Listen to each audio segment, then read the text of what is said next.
భద్రాచలంలో వైభవంగా జరిగిన శ్రీ సీతారాముల కళ్యాణం చూసి తరించిన భక్తజనం.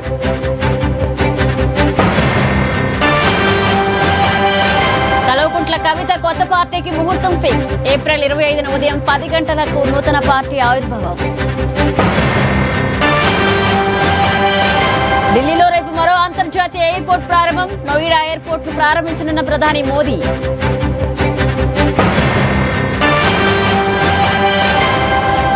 మోదీ పనితీరును ప్రశంసించిన డొనాల్డ్ ట్రంప్. మోదీ నేను పనిచేసి చూపించే వ్యక్తులమంటూ కామెంట్. ఇక కొత్త పార్టీ ఏర్పాటు ఆలోచనలపై తెలంగాణ జాగృతి అధ్యక్షురాలు కవిత క్లారిటీ ఇచ్చారు. అందరూ ఊహించిన విధంగానే కొత్త పార్టీ ఏర్పాటు చేస్తున్నట్లుగా ప్రకటించారు. ఇక ఏప్రిల్ 25న ఉదయం 10 గంటలకు నూతన రాజకీయ పార్టీ స్థాపన ఉంటుందని ఆమె ప్రకటించారు. తెలంగాణ ఏర్పడి 12 ఏళ్లైనా ప్రధాన ఆశయాలు నెరవేరలేదని, అందరి కోసం పనిచేసేలా కొత్త పార్టీ అవసరం ఏర్పడిందని, అందుకోసమే పార్టీ ఏర్పాటుకు సిద్ధమైనట్లుగా కవిత ప్రకటించారు.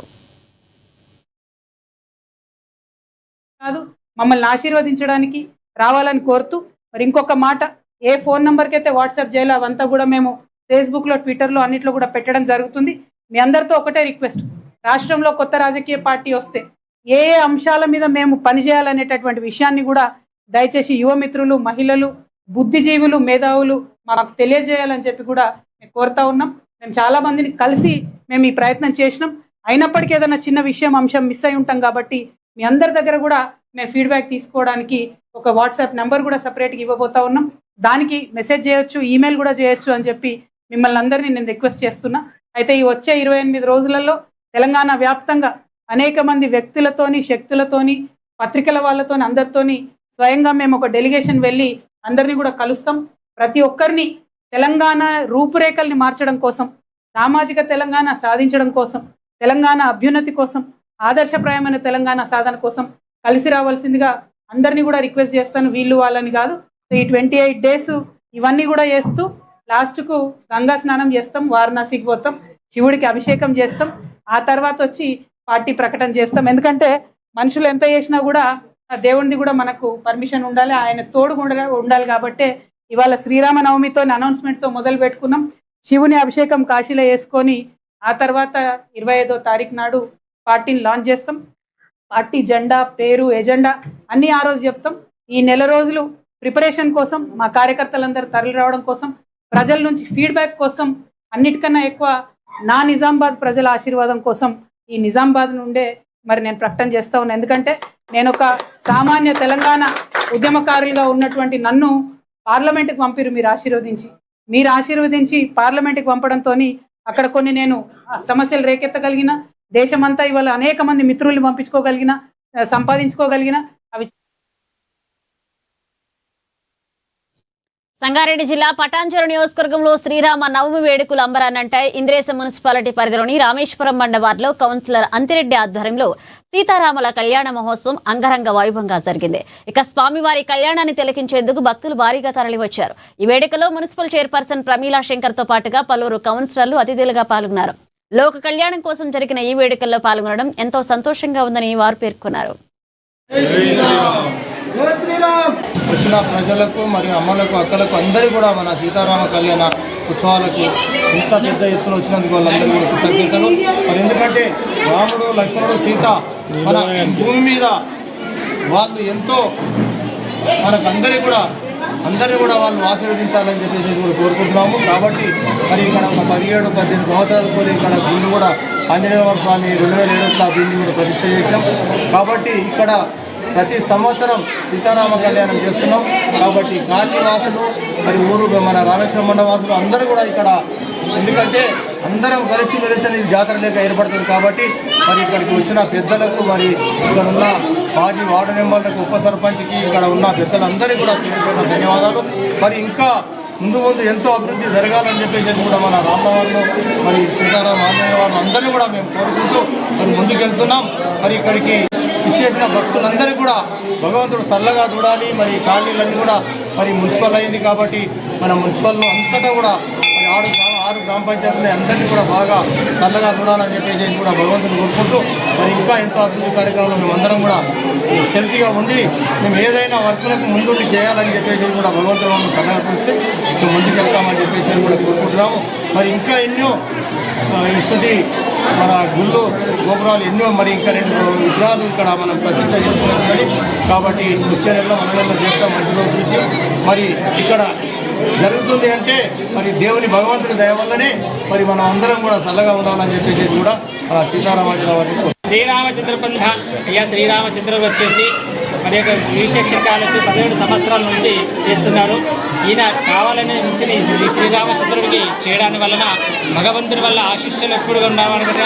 శ్రీరామచంద్రుడు చేయడానికి కారణము మరి యొక్క అంతిరెడ్డి గారు మరి యొక్క అమ్మవారి గురించి మరి వాళ్ళే విగ్రహాలు ఇస్తున్నారు. కాబట్టి ప్రతి సంవత్సరం ఇలాగా అంగరంగగా వైభవంగా చేస్తున్నారు. ఈ కాళీకుని అభివృద్ధి చేయడం వల్ల ఆయన పల్లొక్కసారి ఎందుకున్నారు. కాబట్టి ఈ ప్రాంతం అంతా మంచిగా ఉండాలని శ్రీరామచంద్రుడితో పాటు ఆంజనేయ స్వామి కూడా వీరాంజనేయ స్వామి అభాంజనేయతో పాటు శ్రీమాంచగిరిని మరి యొక్క అమ్మవారి ఆశీస్సులు ఎప్పుడు ఉండాలని భగవంతుడిగా కోరుతున్నారు.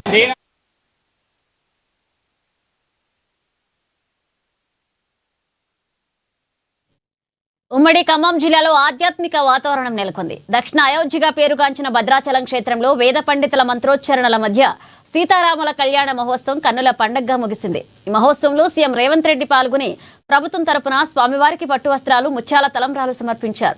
మరొక వైపు ఖమ్మం నగరంలోని గాంధీ చౌక్ లో గత 79 ఏళ్లుగా నిర్విరామంగా కళ్యాణ మహోత్సవాన్ని నిర్వహిస్తున్నారు. ఇక దీనిపై మరింత సమాచారాన్ని ఖమ్మం నుండి మా ప్రతినిధి ఉపేందర్ అందిస్తారు. సీతారామచంద్ర స్వామి వార్షిక కళ్యాణ మహోత్సవం ఖమ్మం జిల్లా వ్యాప్తంగా ఘనంగా వైభవంగా జరుగుతూ ఉంది. ఒక్కొక్క భద్రాచల రామాలయం ఇప్పటికే సీఎం రేవంత్ రెడ్డి సందర్శించి పట్టు వస్త్రాలు సమర్పించగా, ఖమ్మం నగరంలో ఉన్నటువంటి గాంధీ చౌక్ కేంద్రంగా మాత్రం భారీ ఎత్తున ఇక్కడ భక్తులు తరలి వచ్చేసి ఇక్కడ కార్యక్రమం కొనసాగిస్తున్నారు. వేద పండితులు నిర్వహించినటువంటి టైంకి అనుగుణంగా 11:50 సరైన సమయంలో సీతారామచంద్ర స్వామి యొక్క సంబంధించినటువంటి కళ్యాణ మహోత్సవం కూడా ఘట్టం ముగిసింది. ప్రస్తుతం ఖమ్మంకి సంబంధించిన గాంధీ చౌక్ ప్రాంతాలు ఇక్కడ ఉన్నాయి. ఇక్కడికి అనేక మంది నేతలు కూడా ఇక్కడ సందర్శించడం కోసం వచ్చారు. ఇక్కడ మనం విజువల్లో చూస్తూ ఉన్నాం. ఖమ్మం కేంద్రంలో గాంధీ చౌక్లో మాత్రం భారీ ఎత్తున భక్తులు కిటకిటలాడుతూ ఉన్నారు. ఇక్కడ తరలి రావడం అనేది కూడా ప్రధానంగా ఇక్కడ అన్ని రకాల సౌకర్యాలు ఏర్పాటు చేశారు. ఒక కుటుంబంలో ఉన్నటువంటి వివాహ తంతు ఎలా సాగుతుందో అంతకు మించి భారీ ఎత్తున ప్రతి కుటుంబం నుంచి భక్తులు హాజరు కావడంతో ఇక్కడ భక్త జనం సందోహం మధ్య ఇక్కడ కిటకిటలాడుతూ ఉన్న నేపథ్యం కనబడుతుంది. అయితే మనతో పాటు ఇక్కడ ఖమ్మంకి సంబంధించినటువంటి వ్యవసాయ శాఖ మంత్రిగా ఉన్నటువంటి తుమ్మల నాగేశ్వర తనయుడు కూడా ఇక్కడికి వచ్చాడు. తుమ్మల యుగేందర్తో పాటు అనేక మంది కాంగ్రెస్ నేతలు, ఇతర మార్కెట్ కమిటీ చైర్మన్ కూడా రావడం జరిగింది. అంటే ప్రధానమైనటువంటి భక్తులకు సంబంధించినటువంటి ఇక్కడ హాజరైన నేపథ్యంలో ఇక్కడ నేతలందరూ కూడా భారీ ఎత్తున తరలి రావడంతో కాస్త ఇక్కడ పండగ వాతావరణం అనేది బాగా కొనసాగుతూ ఉంది. అయితే మనతో పాటు మాట్లాడేందుకు కోసం ఇక్కడ వేములపల్లికి సంబంధించిన నరేష్ గారు మనతో పాటు ఉన్నారు. మనతో మాట్లాడేందుకు కోసం సార్ చెప్పండి. మనతో మాట్లాడేందుకు కోసం ఇక్కడ ఉన్నటువంటి తుమ్మల యుగేందర్ గారు ఇక్కడ యూత్ ఐకాన్గా ఉన్నారు. తుమ్మల యుగేందర్ గారు చెప్పండి, ఎలా అనిపిస్తుంది మహోత్సవం? ఎన్ని చోట్ల విజిటింగ్ చేశారు? భక్తులు ఎలా ఉంది? ఈ సందర్భంగా మీరు ఏం చెప్తున్నారు? అందరికీ ముందుగా శ్రీరామనవమి శుభాకాంక్షలు. ఆ శ్రీరామచంద్ర ప్రభు ఆశీస్సులతోటి తెలంగాణ ప్రాంతం, తెలుగు ప్రజలందరూ కూడా సంతోషంగా ఉండాలని, ఆ దైవం ఆశీస్సులు కావాలని అందరికీ శుభాకాంక్షలు తెలియజేస్తూ, ప్రజలు కోరుకున్నటువంటి దక్షిణ అయోధ్యగా తీర్చిదిద్దేటటువంటి బహుత్తర కార్యక్రమాన్ని తుమ్మల గారు తీసుకున్నారు. ఈరోజు ముఖ్యమంత్రి గారి చేతుల మీదుగా 531 కోట్ల రూపాయలతోటి భద్రాచలాన్ని కూడా ఖమ్మం ప్రజలు ఏ విధంగా అయితే కోరుకున్నారో ఒక అయోధ్య కంటే మిన్నగా చేసే కార్యక్రమం తీసుకున్నాం. మీరందరి ఆశీస్సులు, శుభాకాంక్షలు కావాలి. ఆ ప్రాంతం దిగ్విజయం చెందాలని, రామచంద్రుని ఆశీస్సులతోటి ఈ ప్రాంతం సుభిక్షంగా ఉండాలని మనస్ఫూర్తిగా కోరుకుంటున్నాం. మనతో పాటు ఉన్నటువంటి కాంగ్రెస్ నాయకులు మనతో పాటు ఉన్నారు. మనతో తుమ్మల కృష్ణమోహన్ గారు చెప్పండి. ఖమ్మం జిల్లాలో ప్రతిష్టాత్మకమైన నవరాత్రి అలాగే శ్రీరామనవమి శుభాకాంక్షలు తెలియజేసుకుంటున్నాం. ఇక దక్షిణ అయోధ్యగా పేరుగాంచిన ఈ తెలంగాణలోనే ఖమ్మం జిల్లాలో అలాగే ఇక్కడ ఖమ్మంలో జరుగుతున్న ఈ వంటంలో ఈ గాంధీ జరుగుతున్న ఈ బృహత కార్యక్రమానికి వచ్చేసి మీ అందరికీ శుభాకాంక్షలు తెలియజేసుకున్నా. Thank you. మనతో పాటు ఉన్నటువంటి చైర్మన్, కార్యక్రమ చైర్మన్గా ఉన్నటువంటి వేములపల్లి నరేష్ గారు చెప్పండి సార్, ఎలా జరుగుతుంది? ఏర్పాటు ఎలా చేశారు? భక్తులకు సంబంధించిన రెస్పాన్స్ ఎలా ఉంది? అమ్మ టీవీ వాళ్ళకి శ్రీరామనవమి శుభాకాంక్షలు అండి. ఈ గాంధీ చౌక్లో దాదాపు 79 సంవత్సరాలని నిర్విరామంగా సాగుతున్నాయండి ఈ ఉత్సవాలు. దాదాపు మేము ఒక 70 షాపులలో కలిసి ఈ 78 ఏళ్ళ నుంచి మేము చేసుకుంటున్నాం.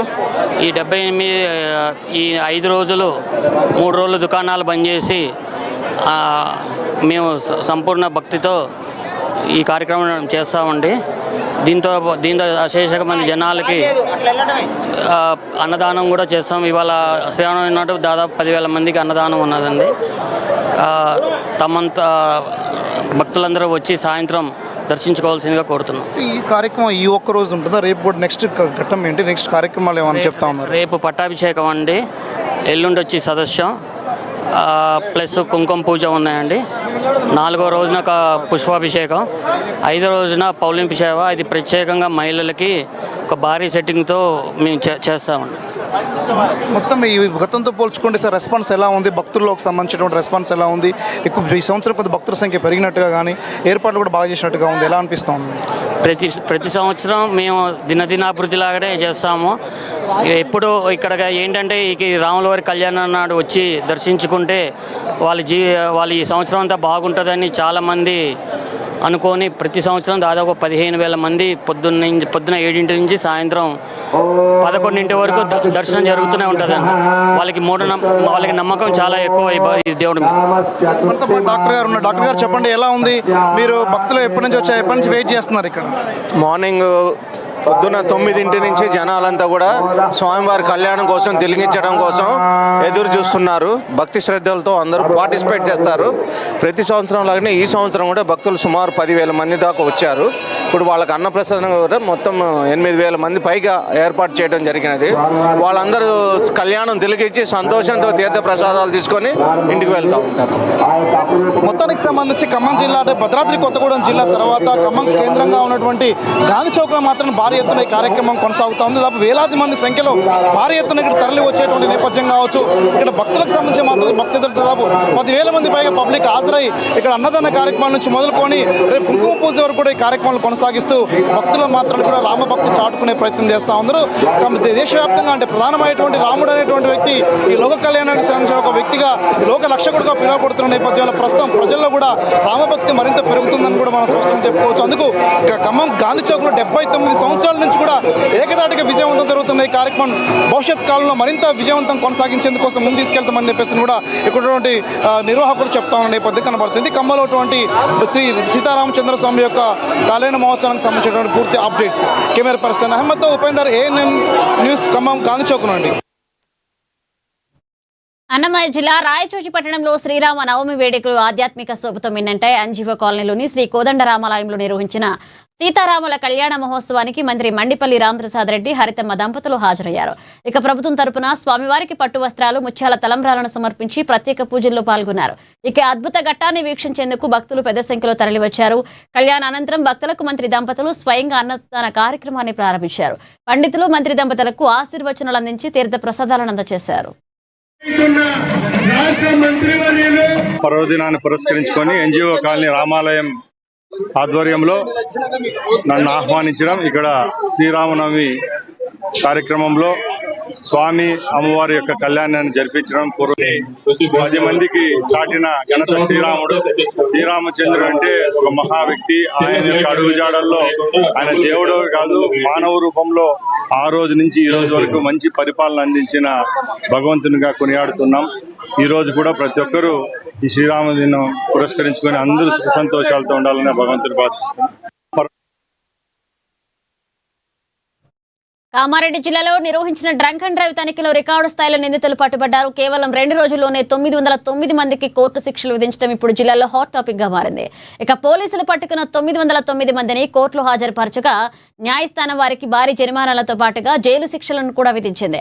ఇందులో 71 మందికి 1 రోజు, 4కి 2 రోజులు, 9 మందికి 5 రోజులు, 3కి 7 రోజుల జైలు శిక్ష పడింది. మిగిలిన వారికి భారీ జరిమానా విధిస్తూ కోర్టు తీర్పునిచ్చింది. మొత్తం మీద నిందితుల నుండి 8,86,000 రూపాయల జరిమానా వసూలైంది. ఇక ప్రజల భద్రతా దృష్ట్యా తనిఖీలు ఇంకా కఠినంగా కొనసాగుతాయని జిల్లా ఎస్పీ రాజేష్ చంద్ర హెచ్చరించారు.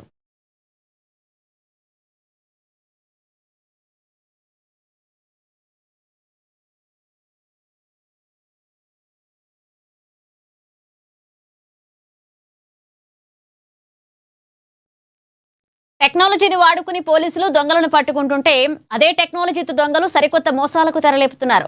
సెల్ఫ్ డ్రైవ్ కార్లతో పేరుతో బుక్ చేసుకుని ఏకంగా వేరే రాష్ట్రాల్లో అమ్మేస్తున్న ముఠాలు కలకలం రేపుతున్నాయి. ఇక తాజాగా సైబరాబాద్ పరిధిలో జూమ్ కార్ యాప్ వేదికగా జరిగిన ఒక వింత మోసం వెలుగులోకి వచ్చింది. BHEL పరిధిలోకి చెందిన అల్లగిరి సుమన్ అనే వ్యక్తికి చెందిన ఐక్రాస్ కార్ను మహమ్మద్ నజీర్ అనే వ్యక్తి జనవరి 27న జూమ్ యాప్ ద్వారా బుక్ చేసుకున్నాడు. ఇక ఏప్రిల్లో పెళ్లికి వెళ్లి వస్తారని చెప్పి కారు తీసుకువెళ్లిన నజీర్ తిరిగి రాకుండా పంజాబ్ రాష్ట్రంలోని అమృత్సర్లో దానిని 11.50 లక్షలకు విక్రయించాడు. కారు ఎంతకీ రాకపోవడంతో యాజమాని పోలీసులను ఆశ్రయించాడు. రంగంలోకి దిగిన చందానగర్ పోలీసులు జీపీఎస్ ట్రాకింగ్ ద్వారా కారు అమృత్సర్లో ఉన్నట్లుగా గుర్తించారు. అక్కడి పోలీసుల సాయంతో వాహనాన్ని స్వాధీనం చేసుకుని అప్పగించారు. చందానగర్లో నేను జూమ్ కార్ యాప్లో నా high cross vehicle, high end vehicle Zoom car యాప్లో పెట్టినాను. సో యాప్లో పెట్టిన 1 వీకే నా కారు జూమ్ కార్ యాప్ నుంచి ఒక అతను బుక్ చేసుకున్నాడు, మొహమ్మద్ నజీర్ అని చెప్పి. అతను బుక్ చేసుకున్న 1 డేకి 24 hours తర్వాత నా వెహికల్ని సేమ్ యాప్ నుంచి తీసుకెళ్ళి బండిని ఎక్కడ మన పంజాబ్లో అమ్మేశాడు బండిని. సో నేను జూమ్ కార్కి ఇంటిమేషన్ బండి తీసుకెళ్ళినప్పటి నుంచి బండి అవుట్ ఆఫ్ స్టేషన్ వెళ్తున్న ఇంటిమేషన్ ఇచ్చినా కానీ వాళ్ళ యాప్ నుంచి మీకు ఎట్లాంటి హెల్ప్ రాదు, వాళ్ళు హెల్ప్ చేయరు. అండ్ ఆ బండి దొంగతనం అయిందని నా ట్రాకర్ త్రూ నాకు తెలిసింది. దాన్ని నేను వాళ్ళకి హెల్ప్ లైన్ త్రూ వాళ్ళకి చెప్పినా అక్కడి నుంచి వాళ్ళు ఏం కాదు మేము చూసుకుంటామని 24 hours వెహికల్ తీసుకొచ్చిస్తామని చెప్తున్నారు. నా బండి 27th బుక్ అయింది, ఈరోజు March 26. ఇప్పటి వరకు వాళ్ళకి ఫోన్లు చేసినా ఎవడో దగ్గరకు వచ్చి మీ బండి మేము తీసుకొస్తామని చెప్పాడు. మా 26 Jan రోజు నా బండి బుక్ చేసుకున్నాడు. ఫస్ట్ రోజు నాకు బండి ట్రాకర్ వచ్చేసి పంజాబ్ బటిండా ఏరియాలో దొరికింది. అది కూడా యాక్సిడెంట్ అయ్యి దేనికి టోటల్ లాస్ కండిషన్లో దొరికింది బండిని. సో ఇప్పటివరకు బండి దగ్గరికి వెళ్ళిన వాళ్ళు లేరు. బండి గురించి ఎన్నిసార్లు ఫోన్ చేసినా యాప్ నుంచి ఎట్లాంటి రెస్పాన్స్ రాదు. మనం పేమెంట్ గురించి అడిగితే పేమెంట్ గురించి మాట్లాడరు, మేము చెప్తాం చూస్తామంటారు. ఒక హోస్ట్ యాప్ నుంచి మీకు మెయిల్ వస్తుంది. దానికి మెయిల్ వస్తే వాళ్ళు ఏం చెప్తారంటే వెయిట్ చేయండి, మేము దాని మీద ప్రాసెస్ చేస్తున్నామంటారు. ఇప్పుడు 2 నెలలు అవుతుంది, ఇంకా వెయిట్ చేయమని చెప్తున్నారు. ఇప్పుడు నా మీడియా మిత్రులకు ఆ మెసేజ్లు, ఆ జీమెయిల్ ఐడీస్ ఎన్నిసార్లు ఫోన్ చేసినాను, నా వెహికల్ కండిషన్ ఎక్కడుంది, ఎక్కడ దొరికింది. అండ్ దీని మీద నేను బై గాడ్స్ గ్రేస్ మన చందానగర్ పిఎస్ హెల్ప్ తోటి నేను ఆ బండిని ఇక్కడి నుంచి వాళ్ళ పిఎస్ వాళ్ళు వచ్చి నాకు పంజాబ్లో హెల్ప్ చేసి ఆ బండిని రికవర్ చేయడానికి చాలా బాగా హెల్ప్ చేశారు. సో పిఎస్ వాళ్ళు హెల్ప్ చేసినంత ఈ జూమ్ కార్ వాళ్ళు ఎక్కడ హెల్ప్ చేయరు మీకు. పంజాబ్ వాళ్ళు పోలీసు వాళ్ళు చందానగర్ పిఎస్ వాళ్ళతో కోఆర్డినేట్ చేసి నాకు ఆ వెహికల్ ఇప్పించారు. I'm very thankful to Chandanagar PS people and Punjab police. And Zoom car మిత్రుల మీ అందరికీ మీడియా పరంగా ఒకటే చెప్పాలనుకుంటున్నాను, జూమ్ కార్ని నమ్మకండి. మీరు ఈఎంఐ కట్టలేక ఇబ్బంది పడుతున్నారంటే జస్ట్ మీరు ఈఎంఐ కట్టలేని పరిస్థితిలో అమ్మేసుకోండి. అంతేకాని ఇట్లాంటి జూమ్ కార్ యాప్ లాంటి యాప్స్లలో పెట్టినారంటే మీకు ఉన్న పైసలు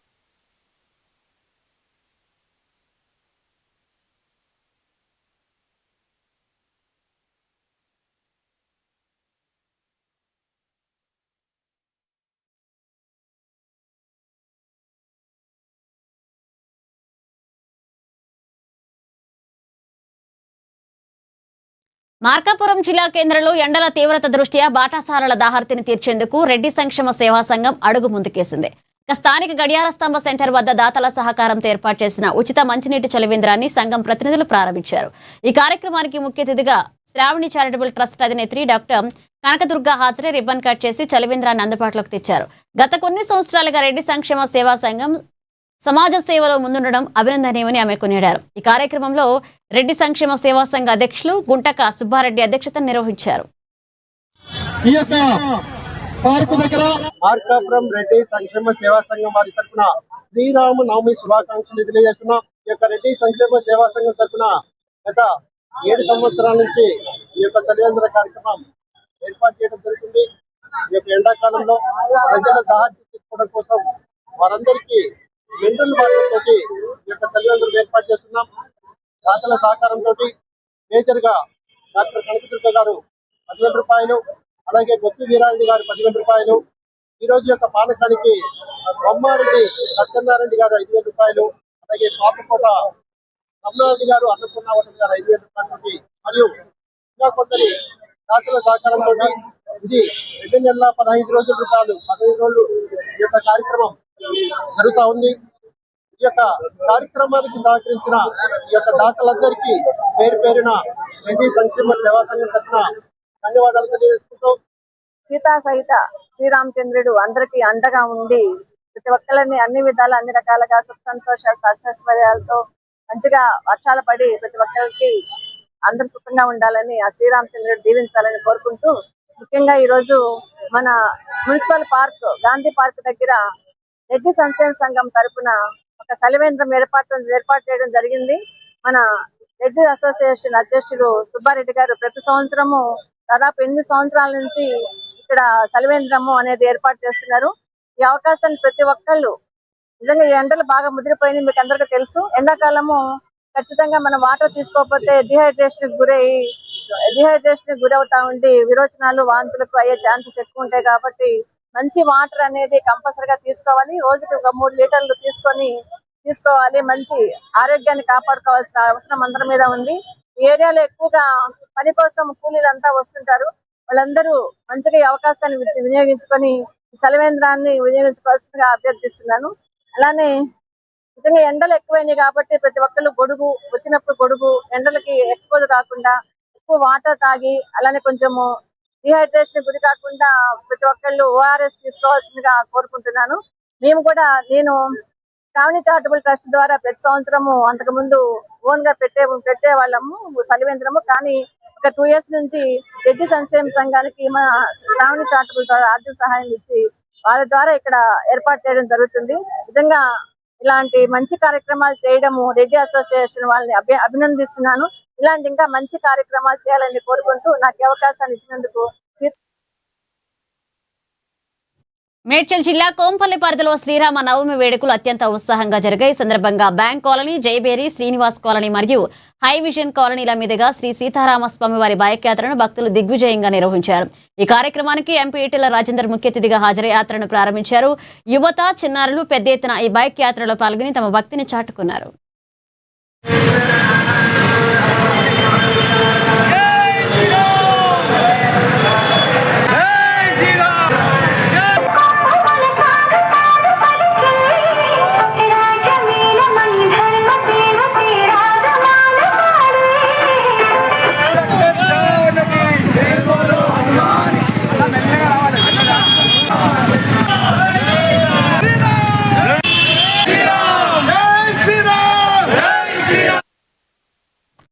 హైదరాబాద్ పాత బస్తీలోని ఉప్పరగూడ రామాలయంలో శ్రీ సీతారాముల కళ్యాణ మహోత్సవం కన్నుల పండుగగా జరిగింది. శ్రీరామ భక్త సమాజ ఆధ్వర్యంలో నిర్వహించిన ఈ వేడుకకు చార్మినార్ జోన్ డీసీపీ కిరణ్ ఖేరా విశిష్ట అతిథిగా హాజరయ్యారు.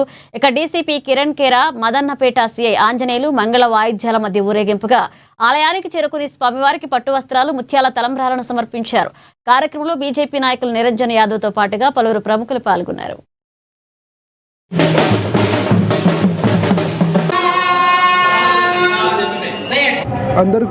అందరూ చార్మినార్ జనాలకి, తర్వాత హైదరాబాద్ సిటీ జనాలకి అందరికీ ఈ శ్రీరామనవమి గురించి శుభాకాంక్షలు.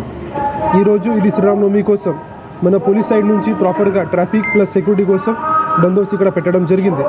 దాంట్లో ఇక్కడ మన చార్మినార్ జోన్లో టోటల్ 65 ప్రొసెషన్ ఈరోజు ఉంది. తర్వాత చాలా ప్లేసెస్లో ఇది అన్నదానం ప్రోగ్రామ్ కూడా ఉంటుంది, పాలకీ సేవ ప్రోగ్రామ్ కూడా ఉంది. ఆ కోసం పోలీస్ సైడ్ నుంచి టోటల్ 500+ పోలీస్ ఫోర్స్ ఇక్కడ పెట్టడం జరిగింది. అట్ ద సేమ్ టైం ఇది ఇంపార్టెంట్ సెన్సిటివ్ లొకేషన్లో ఈ ప్రొసెషన్ రూట్లో మన సైడ్ నుంచి ప్రాపర్గా టెక్నికల్ అనాలిసిస్ కోసం CCTV monitoring plus drone monitoring కూడా ఉంది. ఆ గురించి కూడా ప్రాపర్గా బందోబస్తు మెకానిజం ఇక్కడ పెట్టడం జరిగింది. నేను యాజ్ అ డీసీపీ చార్మినార్గా అందరికీ ఆహ్వానం చేస్తున్నాను కి మీ ప్రాపర్గా ఇది పీస్ఫుల్గా ప్రశాంతంగా ఇది ఉత్సవం సెలబ్రేట్ చేయండి. ఒక శ్రీరామదేవుడు మనకి ఏదైనా చెప్పిన లెసన్ గురించి మన జీవితంలో ఫాలో చేయాలి. At the same time Hyderabad city police నుంచి ఒక డిసిజన్ తీసుకోవడం జరిగింది that DJ will not be allowed. So only 2 sound boxes కోసం మాత్రం పర్మిషన్ ఇవ్వడం జరిగింది. ఆ గురించి మీ ప్రాపర్గా ఫాలోఅప్ చేసి ఇది ప్రాపర్గా చేయాలి. ఏదైనా ఇష్యూ ఉంటే మీ పోలీస్ దగ్గర రావచ్చు. పోలీస్ సైడ్ నుంచి మహిళల కోసం కూడా ఇది ఈవిటీజింగ్ ఆపడానికి టీమ్స్ కూడా పెట్టడం జరిగింది. ఈ పీక్ పాకెటింగ్ కోసం కూడా CCS టీమ్ కూడా పెట్టడం జరిగింది. సో ఆల్ బందోబస్తు ప్లస్ సెక్యూరిటీ మెజర్స్ ఈరోజు పోలీస్ సైడ్ నుంచి ఇది రోజు ఉంది. శ్రీరామ నవమి పర్వదినాన్ని పురస్కరించుకుని మేడ్చల్ జిల్లాలోని కోంపల్లి, దోలపల్లి గ్రామాల్లో సీతారాముల కళ్యాణ మహోత్సవాలు వైభవంగా జరిగాయి. ఈ వేడుకల్లో ఎంపీ ఈటెల రాజేందర్ పాల్గొన్నారు. కళ్యాణ వేడుకలను తిలకించిన ఆయన స్వామివారికి ప్రత్యేక పూజలు చేశారు.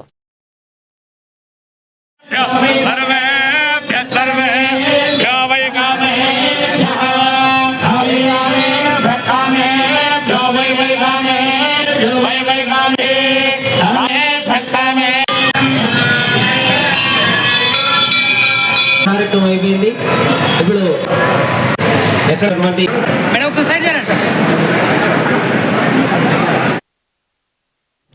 యాదాద్రి భువనగిరి జిల్లా ఆలేరు మున్సిపాలిటీని అన్ని రంగాల్లో అభివృద్ధి చేసి జిల్లాలోని ఆదర్శంగా తీర్చిదిద్దుతామని ప్రభుత్వ ఎమ్మెల్యే బిర్లా ఐలయ్య ధీమా వ్యక్తం చేశారు. ఆలేరు మున్సిపల్ కార్యాలయంలో జరిగిన ప్రత్యేక బడ్జెట్ సమావేశంలో ఆయన పాల్గొన్నారు. ఇక వేసవి కాలాన్ని దృష్టిలో ఉంచుకుని పట్టణంలోని ప్రతి ఇంటికి మంచినీరు అందేలా అధికారులు ప్రణాళికలు సిద్ధం చేయాలన్నారు. వాటర్ ట్యాంకులు కూడా ప్రతి కుటుంబానికి నీరు అందియాలి. డ్రైనేజ్ సమస్య కానీ, లైటింగ్ సమస్య కానీ, సీసీ రోడ్ల సమస్య కానీ తలెత్తకుండా వర్షాకాలంలో కూడా ముంపు ప్రాంతాల్లో ఎక్కడ కూడా ఇబ్బంది కాకుండా ముందు చూపుగా ఒక యాక్షన్ ప్లాన్ తయారు చేసుకొని ఉన్న బడ్జెట్లో వాటికి నిధులు కేటాయించి అవసరమైతే సపరేట్ ఎమ్మెల్యే నిధుల నుంచి కూడా అత్యవసర పరిస్థితులలో ఇక్కడ నిధులు కేటాయించి ఆలేరు పట్టణాన్ని అన్ని విధాల అభివృద్ధి చేయాలనే లక్ష్యంతో ముందుకు పోతున్నాం. అందులో ఇది మొదటి సమావేశం. అందరి కౌన్సిలర్ కూడా పరిచయ వేదిక చేసుకొని అన్ని రంగాల్లో అభివృద్ధి చేయాలనే లక్ష్యంతో ముందుకు పోతున్నాం. కాబట్టి ఈరోజు పండుగ అయినా మాకు ప్రజలు ముఖ్యం. ఆ ప్రజలు ఆస్వాదించారు కాబట్టి ఇవాళ కౌన్సిలర్గా, చైర్మన్గా, వైస్ చైర్మన్గా, ఎమ్మెల్యేగా ఇక్కడ ఉన్నా కాబట్టి ప్రజల అభివృద్ధి ముఖ్యం, ప్రజల సమస్యలే ముఖ్యం. కాబట్టి పండుగను చూడకుండా కూడా ఇవాళ అందరూ సమావేశం ఏర్పాటు చేయడం, ఒక ప్రణాళిక చేసుకొని ముందుకు పోవాలి. ఆలేరంటే ఒక ఆదర్శమైన మున్సిపాలిటీగా తీర్చిదిద్దాలని చెప్పి ముందుకు పోతున్నాం. ముఖ్యంగా ఇప్పటికీ TFIS నుంచి 15 కోట్లు, ఇంకొక 15 కోట్లు మున్సిపల్కి వచ్చిన ప్రత్యేక నిధుల నుంచి 30 కోట్లతో ఎక్కడైతే అత్యవసరంగా ఉన్నటువంటి కాలనీలను అభివృద్ధి చేసుకొని డ్రైనేజ్ సమస్య లేకుండా ముంపు ప్రాంతాల్లో ముఖ్యంగా ఇండ్లకు నీళ్లు పోకుండా కానీ ఎక్కడైతే కంప చెట్లు ఉన్నా వాటిని తొలగించి జాగ్రత్తగా అధికారులతో సంప్రదించి ఎక్కడ ఇబ్బంది లేకుండా ముందుగా చర్యలు తీసుకుంటాం. కాబట్టి మెదక్ జిల్లా తూఫాన్ పోలీసులు వేగంగా స్పందించి బాధితుడికి న్యాయం చేశారు. అల్లాపూర్ గ్రామానికి చెందిన నరసింహులు అనే వ్యక్తి బైక్ పై వెళ్తుండగా ప్రమాదవశాత్తు 9 తులాల బంగారు నగలను పోగొట్టుకున్నారు. బాధితుడి ఫిర్యాదుతో రంగంలోకి దిగిన పోలీసులు కేవలం 2 గంటల వ్యవధిలోనే ఆ నగలను వెతికి పట్టుకున్నారు. ఇక తూఫాన్ DSP నరేందర్ గౌడ్ బాధితుడిని పిలిపించి సుమారు 13 లక్షల రూపాయల విలువైన బంగారు నగలను అప్పగించారు. తక్కువ సమయంలోనే కేసును ఛేదించిన పోలీసు సిబ్బందిని DSP అభినందించారు.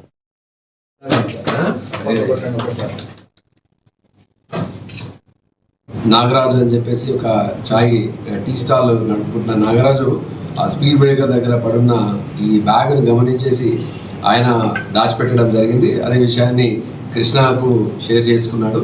చేసి దేవర్ వెయిటింగ్, ఎవరు నష్టపోయినారు, తర్వాత ఎవరికైతే మర్చిపోయినారో లేకపోతే కింద పడిపోయిందో వాళ్ళు ఎవరైతే బాధితుల కోసం వెయిట్ చేస్తున్న క్రమంలో పోలీసులు అప్రోచ్ కావడంతో నిజాయితీతోటి ఆయన ముందుకు వచ్చేసి ఆ బ్యాగ్ని పోలీస్కి హ్యాండ్ ఓవర్ చేయడం జరిగింది. ఇప్పటిదాకా మీరు చూసినారు ఆ బ్యాగ్లో మొత్తం ఆర్నమెంట్స్ ఏవైతే 2 నగలు ఏవైతే ఉన్నాయో అవి మొత్తము 9 తులాల వర్త్ వచ్చేసి 13 లక్షలు దాకా వర్తుంది. సో ఇది నేను వీళ్ళని మనస్ఫూర్తిగా ఇద్దరిని కూడా నాగరాజు, కృష్ణల్ని అప్రిషియేట్ చేస్తున్నాను. సమాజంలో ఇలాంటి మంచి వ్యక్తులు, ఒక సమాజంలో ఒక బాధ్యత కలిగిన పౌరులు ఆ బాధ్యతను వీళ్ళు నిరూపించుకున్నారు.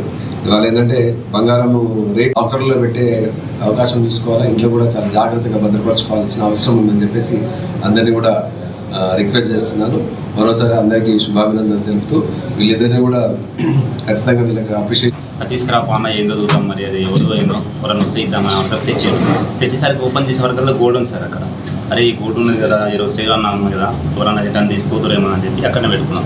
ఇక్కడ పెడితే ఆలీలు వస్తారని చెప్పి ఇక పక్క కార్లో పెట్టుకున్నాం. అన్న అక్కడ ఇప్పుడు వచ్చేసరికి మళ్ళీ రాగానే ఏం చేద్దామని ఎవరన్నా వస్తుండే సార్ అన్న వరకు ఆయన అప్పుడే పోలీసు వాళ్ళు సంప్రదిస్తారు. అక్కడ చూసే వరకు సార్ ఎస్ఐ సార్ వచ్చిండు.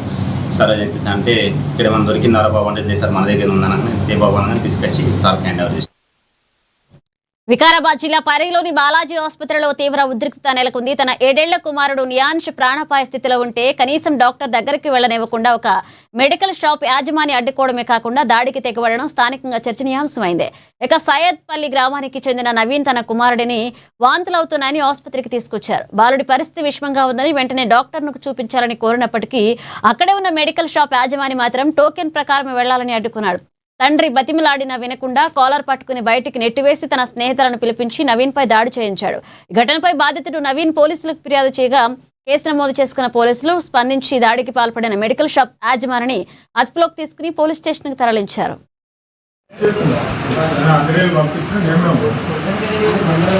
పండుగ నుంచి పిల్లాడు హెల్త్ బాగాలేక బాలాజీ హాస్పిటల్కి వచ్చిన 10 రోజులకు తిరుగుతున్నా. ఒక రోజు ఏమో మెడిసిన్స్ ఇచ్చారు, తగ్గలేదు. మళ్ళీ టెస్టులు చేసారు, తగ్గలేదు. మళ్ళీ మెడికల్ వాళ్ళకి ఫోన్ చేస్తే మేము డాక్టర్ మేము డోసు ఇస్తాం, తక్కువ అవుతుంది, డోసు ఇస్తామని చేస్తామని ఫోన్లో డాగేసిండు. నాకు అది సార్ చెప్తే వాళ్ళతో ఏం అవసరం లేదు, నేను చూస్తాను సార్ చూసిండు. ఒకరోజు అడ్మిట్ చేసుకున్నాడు. ఒకరోజు అడ్మిట్ చేసుకుంటే మళ్ళీ నైట్ మళ్ళీ మొన్న పోయినాం, నాకు మొన్ననే ఇంటికి పోయినాం. మళ్ళీ ఇప్పుడు వచ్చి నా పిల్లాడు బాగా హాస్పిటల్ కాడ వాంతులు చేసుకుంటున్నాడు. అడ్డం పడ్డాడు వాళ్ళని. కక్కితే నేను ఇస్తా మందు నేను ఇస్తా సార్ తనకి ప్రోగ్రామ్ వాడిని అది అడ్డం పట్టారు పంపి అన్నా అని బతినాడు. సార్ తనకి కడితే ఎందుకు పంపారు సార్ ఫోన్ చేసి నువ్వు మందులు ఇష్టం వచ్చినట్లు ఇస్తావు నువ్వు ఎందుకు నువ్వు మీకు అనేవరకు వేసి బయటకు మెడికల్కి వెళ్ళి బయటకు వచ్చి ఏమంటారు అని కొడుతూనే ఉన్నాడు. పాట కొడుతున్నాడు. మా పిల్లవాడు అబ్బాయి అయితే పేషెంట్ కళ్ళని మీద పడ్డాడు. అట్లా ఆయన పట్టించుకుంటలేడు అసలు.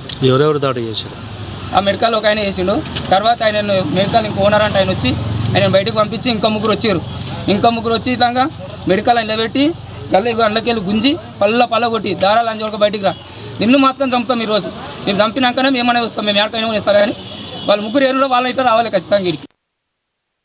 జయశంకర్ భూపాలపల్లి జిల్లా కలెక్టరేట్ కార్యాలయంలో ఒక ప్రభుత్వ అధికారి వేరంగా సృష్టించాడు. పెండింగ్ లో ఉన్న బిల్లుల గురించి అడిగినందుకు కాంట్రాక్టర్ పై బూతు పురాణంతో విరుచుకుపడమే కాకుండా దాడికి దిగారు. ఇక ఏపీఓగా విధులు నిర్వహిస్తున్న ఫణిభూషణ కశ్యప కాంట్రాక్టర్ వీరేంద్రపై ఆఫీసులోని దాడికి పాల్పడడం సంచలనంగా మారింది. సదరు అధికారి బిల్లులు క్లియర్ చేసేందుకు కాంట్రాక్టులను వేధిస్తున్నాడని గతంలోనే వీరేందర్ కలెక్టర్కు ఫిర్యాదు చేశారు. ఇక దీన్ని మనసులో పెట్టుకున్న ఫణిభూషణ కశ్యప ఇక తన వద్దకు వచ్చిన వీరేందర్ను దుర్భాషలాడుతూ టేబుల్పై ఉన్న వస్తువులతో మొహంపై కొట్టాడు. ఈ దాడిలో వీరేందర్కు గాయాలయ్యాయి. బాధితుడి ఫిర్యాదు మేరకు భూపాలపల్లి పోలీసులు అధికారిపై కేసు నమోదు చేసి దర్యాప్తు చేస్తున్నారు.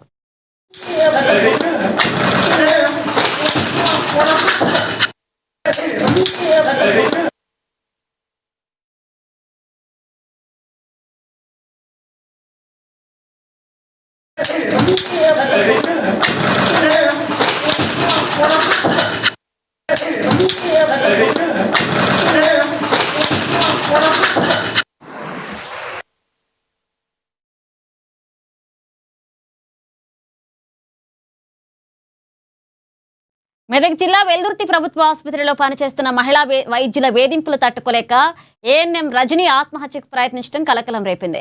ఇక ఆసుపత్రిలో డాక్టర్ల పెత్తనం మితిమీరిపోయిందని సిబ్బంది ఆవేదన వ్యక్తం చేస్తున్నారు. లేనిపోని కారణాలతో ఒత్తిడి పెంచుతూ మానసిక క్షోభకు గురిచేస్తున్నారన్న మనస్తాపంతో రజని గదిలోకి వెళ్లి 4 మెట్ఫార్మిన్ మాత్రలు మింగి ఆత్మహత్యకు పాల్పడింది. గమనించిన తోటి సిబ్బంది ప్రాథమిక చికిత్సకు చేసి 108 అంబులెన్స్ ద్వారా మెదక్ జిల్లా ఆసుపత్రికి తరలించారు. గతంలో కూడా ఇదే ఆసుపత్రిలో వైద్యుల వేధింపులు భరించలేక ఒక ఏఎన్ఎం ఉద్యోగం వదిలేసినట్లుగా సమాచారం. డ్రైవర్లు లేరమ్మా బెదిరేయలేదు సార్. నిన్న మామూలుగా ఏదో చిన్న మీటింగ్ అయింది. ఆమె మాసాయిపేటకి ఎవరు లేరు. మాసాయిపేట బిలో ఎవరు లేనందుకు ఈమె వెళ్ళమన్నందుకు నేను వెళ్ళాలని నిన్న రాసి ఇచ్చింది. మళ్ళీ ఈ రోజు యూడిసి మేడం ఫోన్ చేసింది వెళ్ళమని. ఈ మధ్యాహ్నము ఏఎన్ఎంస్ అందరికి ఈ రోజు సెలవు ఇచ్చిండ్రు. నన్ను ఎందుకు పోమంటారు, నన్నే ఇట్లా చేస్తారు అనుకుంటే పరిగెత్తుకొని వచ్చిందాక కూడా మాకు తెలియదు. ఇక ఈమె చూసిందంటే నాకు ఫోన్ చేసింది. నేను ఆ రూమ్ లో రిజిస్టర్స్ రాసుకుంటున్నా. మళ్ళీ మేము పరుగుపరుగున వచ్చే వరకు డోర్ తీయట్లేదు. గదే సార్ జరిగింది. ఇక మరి ఆమె ఏమనుకుందో ఏమో మాకు తెలియదు. 2 రోజులు ఆడా 2 రోజులు ఏడా ఎటు అంటే అటు ఏదంటే అదే చేయించుకుంటా తోట అవుతుంది సార్. ఎందుకు ఎవరు చేస్తున్నారు? నేను చచ్చిపోతాను సార్. డాక్టర్ ఎవరు చేస్తున్నారు? నిన్నే ఇబ్బంది పెడుతురా? Doctor madam. డాక్టర్ పేరు చెప్పండి. ఇద్దరు డాక్టర్ ఏ డాక్టర్ నేను ఇబ్బంది పెడుతున్నది? చెప్పలేను సార్. మరి మీరు టాబ్లెట్ మింగవలసిన అవసరం ఏముంది? అంత బాధ అయింది. రజని మేడం ఇద్దరు డాక్టర్ మీద ఎవరు? డాక్టర్ సిద్ధరామ ఎవరు? రజని అని శిరీష మేడమా ఇంకెవరు? ఇద్దరు కదా. ఏ డాక్టర్ ఇబ్బంది పెడుతుంది? ఇద్దరా?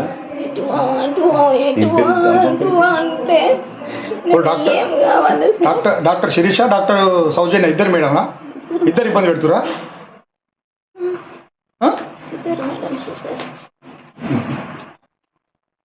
మీ సెంటర్ ఇక్కడ వెళ్తున్నా? మీ సెంటర్ వెళ్తుందా మేడం? ఓపీ డ్యూటీ అది చేసిన సార్ ఎన్ని రోజులు ఏది చెప్తే అది చేసిన. ఇప్పుడు అటు పోవాలంటే నేను ఎటు పోవాలి సార్? ఎటు మాసాయిపేట పోమన్నారా? ఇప్పుడు మధ్యాహ్నం ఫోన్ చేసి పొద్దున్న నుంచి ఇక్కడనే చేసారా డ్యూటీ? అవును సార్. మధ్యాహ్నం నుంచి అక్కడ వెళ్ళమన్నారా? అటు పోమన్నారు. ఇలా పొద్దున ఇక్కడ చేసినావు మధ్యాహ్నం వరకు, మధ్యాహ్నం నుంచి మాసాయిపేట పోమన్నారా? ఇవి bulletin updates. Keep watching ANN.